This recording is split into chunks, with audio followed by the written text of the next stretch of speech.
Movie की शुरुआत में हमें आज से लगभग 19 साल पहले का समय दिखाया जाता है, जब एक बहुत बड़ा सूरज से निकला धमाका सोलर फ्लेयर हुआ था, जिसने ओजोन परत को पूरी तरह से डिस्ट्रॉय कर दिया था। इसके धमाके के चलते धरती का संतुलन पूरी तरह से बिगड़ गया था और सूरज की खतरनाक किरणों अल्ट्रावायलेट रेज ने धरती का तापमान लगभग 66 डिग्री सेल्सियस तक पहुंचा दिया था, जिससे धरती पर ज्यादातर जीवधारी खत्म हो गए थे। खैर, अब हम एक आदमी को देखते हैं जो कुछ सुरक्षात्मक कपड़े पहनकर इस धूल भरी आंधी में शायद कुछ खाने के सामान की तलाश में घूम रहा है। तभी उसकी कलाई पर लगी मशीन उसे चेतावनी देती है कि यहाँ रेडिएशन की मात्रा बहुत ही ज्यादा है। खैर, इसके बाद वो अपने डॉग जैसे दिखने वाले रोबोट के साथ एक बंद स्टोर रूम में जाता है, जहाँ उसे किसी इंसान की लाश पड़ी मिलती है, लेकिन वह उसे अनदेखा करके आगे बढ़ जाता है और देखता है कि यह स्टोर तो पहले से ही लूटा जा चुका है, लेकिन फिर भी उसे वहाँ थोड़े से डॉग फूड के पैकेट मिल जाते हैं, जिन्हें देखकर वह काफी खुश होता है। अब वह स्टोर की दीवार पर एक निशान बनाता है, जिससे पता चलता है कि वह यहाँ आ चुका है। इसके बाद वो अपना ट्रक लेकर शहर की ओर बढ़ जाता है और रास्ते में खड़ी हुई गाड़ियों को टक्कर मारता हुआ मस्ती से आगे बढ़ने लगता है। तभी उसका डिवाइस फिर से बजने लगता है।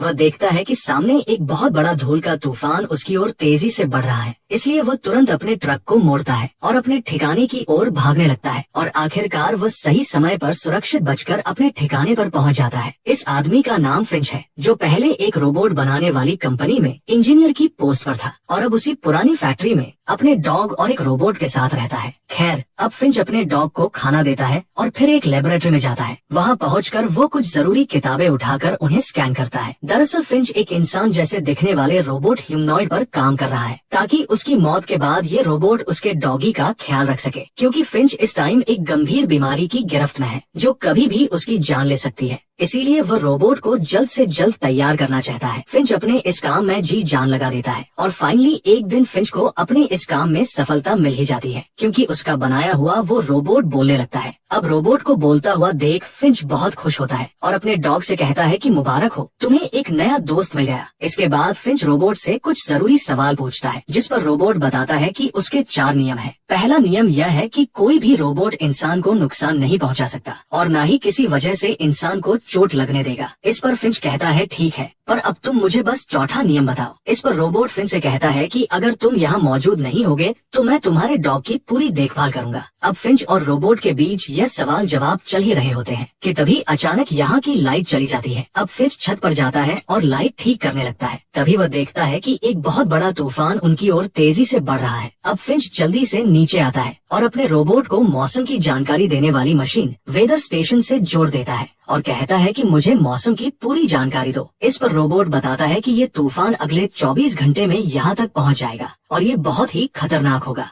रोबोट बताता है कि ये तूफान अगले 40 दिन तक चलेगा। अब रोबोट की ये बात सुनकर फिंच और ज्यादा परेशान हो जाता है, क्योंकि अगर वे यही रुके तो शायद जिंदा नहीं बच पाएंगे। इसलिए फिंच अब यहाँ से निकलने का फैसला करता है। फिर वह एक नक्शे को ध्यान से देखता है, जिससे उसे पता लगता है कि पश्चिम दिशा उनके लिए सबसे सही रहेगी। अब फिंच अपने डॉग गुडियर से कहता है कि हम सैन फ्रांसिस्को जाएंगे, क्योंकि अगर किस्मत ने साथ दिया तो वहाँ शायद हमें खाने और रहने की जगह मिल जाएगी। फिंच अपने डॉग से ये बातें कह ही रहा था कि तभी अचानक फिंच की नाक से खून गिरने लगता है, जो इस बात का इशारा था कि अब उसे यह काम और भी जल्दी करना होगा। खैर, अब फिंच अपने रोबोट को तैयार करता है, लेकिन तूफान के आने तक वह उसमें सिर्फ 72% जानकारी ही डाल पाता है, यानी रोबोट के पास अभी पूरा ज्ञान नहीं होता। इस वजह से उसे और सीखने की जरूरत थी। अब फिंच उसे चलना सिखाता है। जैसे जैसे फिंच चलता है, रोबोट भी उसकी तरह ही चलता है। अब फिंच जल्दी से कुछ खाने पीने की चीजें और दवाइयाँ लेकर अपनी वैन में पहुंच जाता है और ये लोग सैन फ्रांसिस्को के लिए निकल पड़ते हैं। फिंच की वैन एक खास तरह से मॉडिफाई हुई वैन थी, जो बाहर की गर्मी और रेडिएशन से सुरक्षित रहती है। अब यह लोग अपने सफर का मजा लेते हुए लगातार आगे बढ़ रहे थे। रास्ते में रोबोट खाली शहरों को देखकर फिंच से पूछता है कि यहाँ के सब लोग कहाँ चले गए। इस पर फिंच कहता है कि ये कहानी थोड़ी लंबी है, इसलिए फिर कभी बताऊंगा। अब फिंच एक सुरक्षित जगह देखकर अपनी गाड़ी रोकता है और रोबोट से कहता है कि चलो, तुम्हें अभी बहुत कुछ सिखाना है। इसके बाद ये लोग खाने की तलाश में एक पुराने थिएटर के अंदर जाते हैं, जहाँ उन्हें कुछ पॉपकॉर्न मिलते हैं। अब फिंच उन पॉपकॉर्न को लेकर बाहर आ जाता है और जैसे ही वो उन पॉपकॉर्न को प्लेट पर रखता है तो वे पॉपकॉर्न अपने आप उछलने लगते हैं। असल में फिंच अपने रोबोट को यह दिखाना चाहता था कि बाहर का तापमान कितना ज्यादा है। तभी ये लोग देखते हैं कि एक बहुत बड़ा तूफान उनकी तरफ तेजी से बढ़ रहा है। फिंच फौरन वहाँ से निकल जाता है, लेकिन जल्दी ही उसे समझ आता है कि तूफान की रफ्तार बहुत ज्यादा है और वे इससे बचकर नहीं भाग पाएंगे। इसीलिए फिंच अपनी वैन को एक तरफ लगाता है और उसे बचाने के लिए चारों ओर कीले ठोक कर एक केबल से बांध देता है। फिंच के इस काम में रोबोट भी उसकी मदद करता है और फाइनली तूफान आने से पहले ये लोग वैन को पूरी मजबूती से बांध देते हैं। लेकिन फिर भी तूफान इतना तेज होता है कि वैन बंधी होने के बावजूद भी हवा में उठने लगती है, जिससे कई रस्सियां भी टूट जाती हैं। लेकिन फिर भी किस्मत से ये लोग बच जाते हैं। अब तूफान थमने के बाद फिंच बाहर आता है और देखता है कि वैन का एक टायर खराब हो चुका है। ये देखकर फिंच काफी परेशान हो जाता है, क्योंकि इनके पास दूसरा टायर तो था लेकिन उसे बदलने के लिए जैक नहीं था। लेकिन तभी वो रोबोट फिंच की मदद करता है और अपने एक हाथ से ही वैन को ऊपर उठा लेता है, जिससे फिंच आराम से गाड़ी का टायर बदल देता है। अब रोबोट की मदद पाकर फिंच काफी खुश होता है। वह उससे कहता है कि आज तुमने बहुत अच्छा काम किया है, इसलिए मुझे लगता है कि तुम्हें एक नाम देना चाहिए। और फाइनली फिंच उसे जेफ नाम दे देता है। अब रात भी हो चुकी थी, इसलिए ये लोग रात को वहीं रुक जाते हैं। अब फिंच अपना सूट ठीक करता है और जेफ को कुछ जरूरी बातें सिखाता है। अब अगली सुबह जैसे ही सूरज निकलता है तो वैन की छत पर लगे सोलर पैनल अपने आप खुल जाते हैं। तभी फिंच की आंख खुलती है और वह देखता है कि उसका रोबोट जेफ उसके डॉग की नकल कर रहा है। इस पर फिंच उनसे कहता है कि सुबह सुबह इतना शोर मत करो। इस पर जेफ फिंच से कहता है कि मुझे लगता है शायद डॉग मुझे पसंद नहीं करता। अब फिंच जेफ को जवाब देते हुए कहता है कि नहीं, ऐसा नहीं है, बस उसे तुम पर अभी भरोसा नहीं हुआ है। खैर, अब ये लोग अपने अगले सफर के लिए निकल पड़ते हैं। तभी अचानक काफी दूर जाने के बाद फिंच की तबीयत बिगड़ने लगती है। अब फिंच की तबीयत के चलते जेफ फिंच से कहता कि लाओ गाड़ी मैं चला लेता हूँ, लेकिन फिंच उसे मना कर देता है। अब फिंच वैन को एक रेस्टोरेंट के सामने रोकता है और जेफ से कहता है कि मुझे थोड़ा आराम करना है, इसलिए तुम यहीं रहकर वैन का ध्यान रखना। अब फिंच वैन से उतरकर रेस्टोरेंट के अंदर चला जाता है। अंदर पहुँचते ही उसे जोर जोर से खांसी आने लगती है और उसके मुंह से खून निकलने लगता है। फिंच की आवाज सुनकर उसका डॉग भी उसके पास आ जाता है। उधर अब जेफ वैन में अकेला रह जाता है और तभी उसका तेज दिमाग चलने लगता है। वह कूदकर तुरंत ड्राइविंग सीट पर बैठ जाता है और गाड़ी चलाने की कोशिश करता है। अब जब फिंच बाहर वैन को चलते हुए देखता है तो वह दौड़ता हुआ बाहर आता है और देखता है कि जेफ ने वैन को एक गाड़ी में ठोक दिया है। लेकिन क्योंकि फिंच यूवी सूट के बिना तेज धूप में बाहर नहीं जा सकता था, इसलिए वो वहीं खड़े होकर जेफ से कहता है कि तुम अभी वैन चलाने के लिए तैयार नहीं हो, इसलिए मेरा यूवी सूट मुझे ला दो ताकि मैं वैन तक पहुंच सकूं। लेकिन यहाँ जेफ उसकी बात को सही से नहीं समझ पाता और दोबारा से वैन को चला देता है, जिससे वैन फिर से टकरा जाती है। अब यह देखकर फिंच को बहुत गुस्सा आता है। वह जेफ को पास बुलाता है, पर जैसे ही वह अपना हाथ धूप में बाहर निकालता है तो उसकी त्वचा जलने लगती है। अब फिंच जेफ से कहता है कि माना तुम कल ही बने हो, लेकिन अब तुम्हारे बड़े होने का समय आ गया है। मैंने तुम्हें इसलिए ही बनाया है ताकि तुम मेरे डॉग का ध्यान रख सको, क्योंकि ये तुम्हारी तरह धूप में जिंदा नहीं रह सकता। खैर, अब फिंच अपने सफर पर आगे बढ़ता है। तभी उसे महसूस होता है कि अब जेफ को ड्राइविंग सिखाने का वक्त आ गया है। अब फिंच जेफ को ड्राइविंग सिखाता है। अब चूंकि जेफ की सीखने की क्षमता काफी अच्छी थी, इसलिए वो थोड़े ही समय में ठीक से गाड़ी चलाना सीख जाता है। अब यह देखकर फिंच बहुत खुश होता है। खैर, अब रात भी हो चुकी थी, इसलिए ये लोग एक सही जगह देखकर वहीं रुक जाते हैं और वहाँ आग जला लेते हैं। फिंच यहाँ बैठकर अपने पुराने दिनों को याद कर होता है। वह जेफ से कहता है, देखो आसमान कितना सुंदर लग रहा है, अब तुम्हें अरोरा देखने के लिए अलास्का जाने की जरूरत नहीं। तभी जेफ फिंच से सवाल करता है कि अगर सूरज की रोशनी इतनी खतरनाक है तो हम रात में सफर क्यों नहीं करते। इस पर फिंच उसे समझाते हुए कहता है कि रात में चलना भी खतरे से खाली नहीं है, क्योंकि इस धरती पर कुछ लोग अभी भी जिंदा हैं। वे लोग दिन में तो छिपे रहते हैं, पर जैसे ही रात होती है तो बाहर आकर दूसरों पर हमला कर देते हैं और हो सकता है वे हमें मारकर हमारा खाना और सामान लूट ले, इसलिए हम उन पर भरोसा नहीं कर सकते। खैर, फिंच वैन के अंदर सोने चला जाता है, जबकि जेफ अब भी बाहर आग के पास बैठा रहता है। अब अगली सुबह वैन में से खांसने की आवाज आती है। तभी जेफ अंदर जाकर देखता है कि फिंच उल्टियां कर रहा है और उसकी हालत बहुत खराब हो चुकी है। इसलिए जेफ फिंच की मदद करने की कोशिश करता है। वो एक गीला कपड़ा उसके माथे पर रखता है। हालांकि फिंच को डॉक्टर की जरूरत थी, लेकिन पास में कोई नहीं था, इसलिए अब जेफ वैन चलाकर अपने सफर को आगे बढ़ाता है। थोड़ी देर बाद ये लोग एक शहर में पहुंचते हैं जो पूरी तरह से सुनसान और वीरान पड़ा था। अब जेफ वैन रोकता है और देखता है कि फिंच इस टाइम गहरी नींद में सोया हुआ है। अब जेफ डॉग रोबोट के साथ वैन से बाहर निकलता है और कुछ जरूरी सामान ढूंढने के लिए एक अस्पताल में जाता है, जहां उसे कुछ दवाइयां और एक जैकेट मिलती है। वहीं उधर जब फिंच की नींद खुलती है तो वह देखता है कि उसके दोनों रोबोट वहाँ नहीं है, इसलिए वो जल्दी से अपना सूट पहनता है और उन दोनों को ढूंढने के लिए निकल पड़ता है। उधर उनमें से छोटे रोबोट को एक खिलौना दिखता है और जैसे ही वो उसे उठाने जाता है तो वो वहाँ छुपे हुए एक जाल में फंस जाता है, जिससे उसके दो टुकड़े हो जाते हैं। तभी फिंच बिल्डिंग के अंदर पहुँचता है और देखता है कि वो छोटा रोबोट अब नहीं रहा, इसलिए फिंच उसे हमेशा के लिए बंद कर देता है। तभी उसे जेफ मिलता है, जिसने बहुत सी दवाइयाँ इकट्ठा कर ली थी। अब फिंच जेफ से कहता है कि तुम्हें यहाँ नहीं आना चाहिए था, ये जगह बहुत खतरनाक है। खैर अब ये दोनों जल्दी से बिल्डिंग से बाहर भागते हैं और वैन स्टार्ट करके वहाँ से निकल जाते हैं। इसी वक्त हमें एक दूसरी गाड़ी को भी स्टार्ट होते हुए दिखाया जाता है। शायद यहाँ किसी ने इन्हें देख लिया था, इसलिए फिंच अपनी सुरक्षा के लिए गन निकाल लेता है। अब चलते चलते इन्हें रात हो जाती है। तभी फिंच साइड मिरर में देखता है कि एक कार उनका पीछा कर रही है। उस कार से पीछा छुड़ाने के लिए फिंच वैन को हाईवे से नीचे उतार देता है। वो बहुत घबरा गया था, इसलिए जल्दबाजी में जैसे ही वो वैन को एक पुल के नीचे से निकालता है तो वैन ऊंची होने की वजह से वहाँ फंस जाती है और उसके ऊपर लगे सोलर पैनल टूट जाते हैं। अब फिंच और भी ज्यादा डर जाता है, उसके हाथ पैर कांपने लगते हैं। लेकिन तभी जेफ वैन से नीचे उतरता है और धक्का मारकर वैन को पुल के नीचे छिपा देता है। अब जो लोग पीछा कर रहे थे जब वो पास आते हैं तो उन्हें वैन दिखाई ही नहीं देती, इसलिए वे वहाँ से चले जाते हैं। इसके बाद फिंच वैन से नीचे उतरता है और टूटे हुए सोलर पैनल्स को देखकर बहुत परेशान हो जाता है। वह जेफ से कहता है शायद अब हम कभी सैन फ्रांसिस्को नहीं पहुँच पाएंगे। इस पर जेफ कहता है तुम ऐसे हार मत मानो, मुझे तुम पर पूरा भरोसा है, हम जरूर गोल्डन गेट ब्रिज तक पहुँच जाएंगे। इसके बाद फिंच जेफ को एक कहानी सुनाता है। वो कहता है कि जब धरती पर सूरज की खतरनाक किरणें पड़ी थी तो जो लोग जिंदा बचे थे उन्होंने चारों तरफ लूटपाट शुरू कर दी थी। मैं भी खाने की तलाश में एक मॉल गया था, लेकिन अफसोस वहाँ पहले ही सब कुछ लूटा जा चुका था। फिर भी किस्मत से मुझे वहाँ एक नूडल्स का पैकेट मिल गया। तभी वहाँ एक 9 साल की बच्ची अपनी माँ के साथ आई। उनके पास बहुत सारा खाना था, लेकिन उस बच्ची के हाथ में बंदूक थी, इसलिए मैं डर के मारे छिप चला गया और उनके चले जाने का इंतजार करने लगा। तभी एक आदमी कार से वहाँ आता है और वो उनसे खाना छीनने लगता है, लेकिन जब वे खाना देने से मना करते हैं तो वो आदमी उन्हें गोली मार देता है, जिससे उन माँ बेटी की वही मौत हो जाती है। अब जब मैं उनके पास गया तो मुझे एक आवाज सुनाई दी। वो आवाज उस बच्ची के बैग से आ रही थी और जब मैंने वो बैग खोल कर देखा तो उसमें एक छोटा सा पिल्ला था। फिंच कहता है जब भूख ने इंसानों को हैवान बना दिया था। अब ये कहानी सुनकर जेफ चुप हो जाता है। खैर अब सुबह होते ही ये लोग फिर से अपना सफर शुरू कर देते हैं। रास्ते में चलते चलते जेफ उन पोस्ट कार्ड्स को पढ़ता जा रहा था जो फिंच के पापा ने उसे भेजे थे।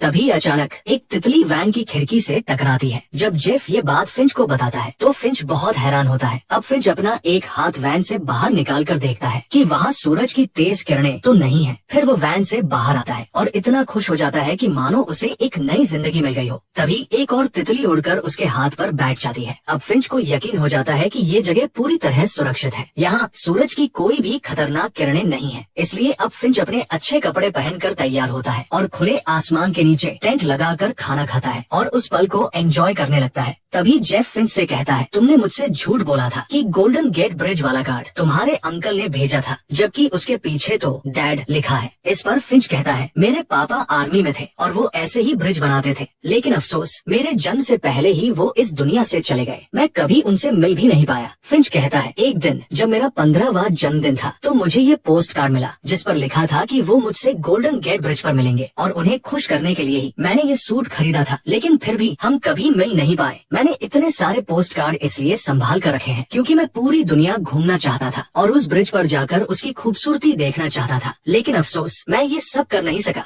हम इंसान भी कितने अजीब होते हैं, जब समय होता है तो मौके को गवा देते हैं। अब ये सुनकर जेफ कहता है कोई बात नहीं, हम अभी वहाँ चलेंगे और साथ में घूमेंगे। इस पर फिंच कहता है नहीं, शायद अब मेरा वक्त आ गया है, इसलिए तुम मुझसे वादा करो कि मेरे जाने के बाद तुम मेरे डॉग का अच्छे से ख्याल रखोगे। ये सुनकर जेफ सिर हिलाकर हाँ कर देता है। अब फिंच अपने डॉग के साथ खेलने लगता है और जेफ को भी साथ खेलने के लिए कहता है, लेकिन फिंच का डॉग अभी भी जेफ पर भरोसा नहीं करता, इसलिए वो हर बार बॉल आकर फिंच को ही देता है। इस पर फिंच मुस्कुराकर कहता है कोई बात नहीं, जल्दी ही तुम दोनों एक अच्छे दोस्त बन जाओगे। अब ये लोग खेल ही रहे थे कि तभी अचानक फिंच को खून की उल्टी होने लगती है और उसकी तबीयत एकदम से बिगड़ जाती है। फिंच समझ जाता है कि अब उसका आखिरी समय आ चुका है, इसलिए वह जेफ से हाथ मिलाता है, जिस पर जेफ भावुक हो जाता है और उसे गले लगा लेता है। अब फिंच भी बहुत ज्यादा भावुक हो जाता है, इसलिए ज्यादा कुछ नहीं बोल पाता और आराम करने के लिए वैन के अंदर चला जाता है। फिंच अपना आखिरी वक्त अपने डॉग के साथ बिताता है। वो उसे प्यार से सहलाता है और धीरे धीरे इस दुनिया से चल बसता है। उधर जेफ बाहर रखा सामान समेट रहा होता है। तभी उसे डॉग के रोने की आवाज आती है। वो समझ जाता है कि फिंच अब इस दुनिया नहीं रहा। इसके बाद जेफ वहीं पर फिंच का अंतिम संस्कार कर देता है। अब अगली सुबह जब जेफ उठता है तो वह देखता है कि फिंच का डॉग गुडईयर बहुत उदास है। फिर जेफ उसे वैसे ही खाना खिलाता है जैसे फिंच उसे बता कर गया था। इसके बाद जेफ उसके साथ बॉल से खेलने लगता है और धीरे धीरे जेफ और गुडईयर के बीच काफी अच्छी दोस्ती हो जाती है। अब जेफ सैन फ्रांसिस्को की ओर निकल पड़ता है और लगभग 18 घंटे लगातार चलने के बाद वे दोनों गोल्डन गेट ब्रिज पर पहुंच जाते हैं। हालांकि इस सफर में फिंच उनके साथ नहीं था, जो हमेशा इस ब्रिज पर आने का सपना देखता था। खैर, अब जेफ और गुडईयर पुल पर खड़े होकर उसकी सुंदरता को देखते हैं। जेफ फिंच की याद में वो पोस्ट कार्ड जिस पर इन तीनों का स्केच बना था उसे उसी पुल पर चिपका देता है। तभी उसकी नजर एक और नोट पर पड़ती है। उसमें किसी लड़की का नाम और एक पता लिखा था और ये भी लिखा था, हम लोग सुरक्षित हैं। अगर कोई यह नोट पढ़ रहा है तो हम इस पते पर मिलेंगे। इसके बाद जेफ गुडईयर के साथ उस जगह की तलाश में निकल पड़ता है ताकि बचे हुए लोगों के साथ मिलकर एक नई जिंदगी की शुरुआत कर सके।